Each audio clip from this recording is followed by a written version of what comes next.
Okay.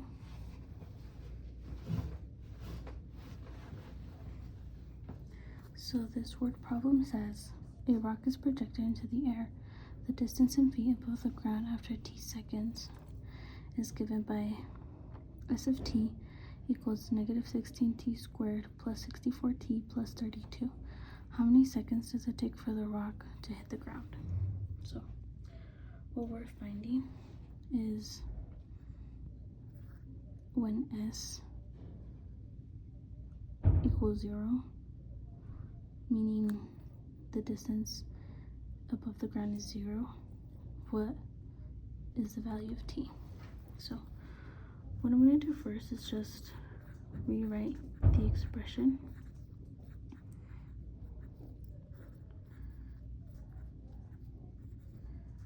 And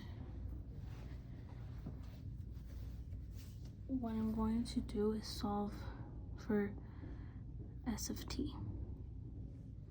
Because if we were to plug in 0 for t, that doesn't give us the time, that gives us the distance, because we're assuming that time is 0, okay? 0 seconds have passed. So I'm gonna factor this out and solve. And I notice that I can take 16 out of everything because 16 is a multiple of 64 and 32. I'm going to do negative 16 because I like the leading coefficient to be positive, so I'm going to take out the negative. When I do that, I get minus 4t plus 2. And now I'm going to, my preferred factoring method is the a times c method. And basically, a times c method is you have to find something that multiplies, that's a multiple of a times c, but adds up to b. So for example here, this would have to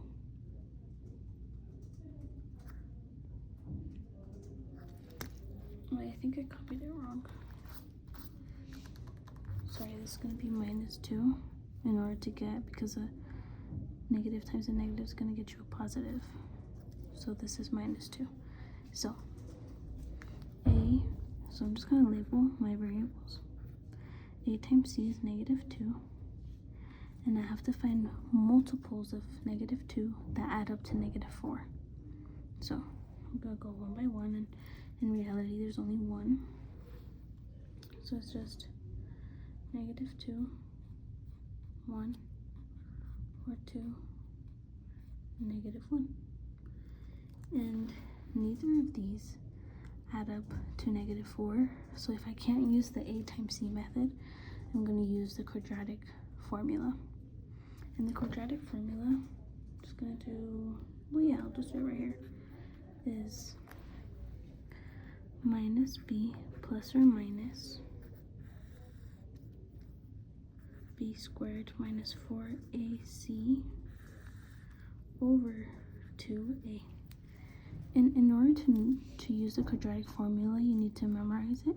You need to know what your a value is, what your b value is, and what your c value is. And just the key thing to take away is that if you can't use the a times c method or completing the square method, you can always use the quadratic method. So I've already labeled my variables, so I'm just going to plug them in. In this case, it's s of t equals negative 4 plus or minus. I like to put everything in parentheses just to remind myself that I'm plugging it in, and that is not a value in the original quadratic formula equation. And that way I don't get all my negatives jumbled up. So now I just solve. So negative times a negative is a positive, so it's going to be 4 plus or minus, oh, forgot the squared. Negative 4 times negative 4 is 16. And then Negative 4 times 1 is negative 4 times negative 2 equals 8. So it's going to be 16 plus 8. And you do this in the order of PEMDAS and keeping your negatives and your positives in mind. And then 2 times 1 is just 2. So I'm going to further simplify this. And I know that 16 plus 8 is 24. And 24 is not a perfect square, so I'm going to try to simplify it as much as I can.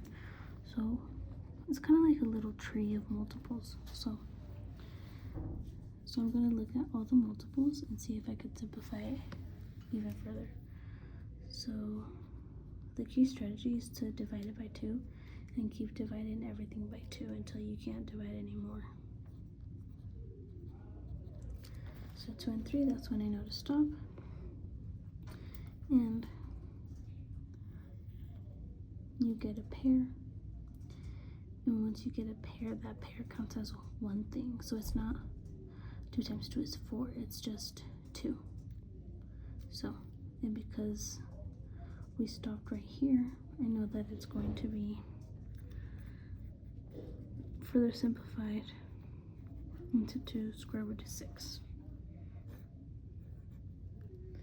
And then here, you can simplify even further by dividing this by 2. So 2 divided by 2 cancel out, and 4 divided by 2 is 2. So it'd be 2 plus or minus square root of 6. And what I like to do is just write out both possibilities separately, especially when I'm working with word problems, just to see which one makes more sense and which one's the answer. Because the thing with word problems is that you can only have one correct answer most of the time. So 2 minus the square root of 6 and 2 plus the square root of 6. So because we're talking about time, we can't have negative time, we can't have negative seconds, negative hours. So I know that the right answer is 2 plus square root of 6. And always, always, always, when you have a word problem, you have to write a statement. So what I would say is, how many seconds does it take for the rock to hit the ground? It takes the rock 2 plus square root of 6 seconds to hit the ground. Okay, some key takeaways is stop and just think about what the problem's asking you in relation to the equation. And then here I need to factor it out. And when you can use A times C method, you can always use the quadratic formula. And when you're given an imperfect or like an imperfect square root, you can just do the multiples tree, find a pair, and that's going to be your index, and then whatever's left over is going to be your radicand. Your radicand is what is the number inside the square root, and the index is the number outside of the square root. And then with the quadratic formula, because it's plus or minus, you're always going to get 2 answers. And for word problems, you can only have one right answer, so always check which one makes more sense within the context of the word problem. Thank you.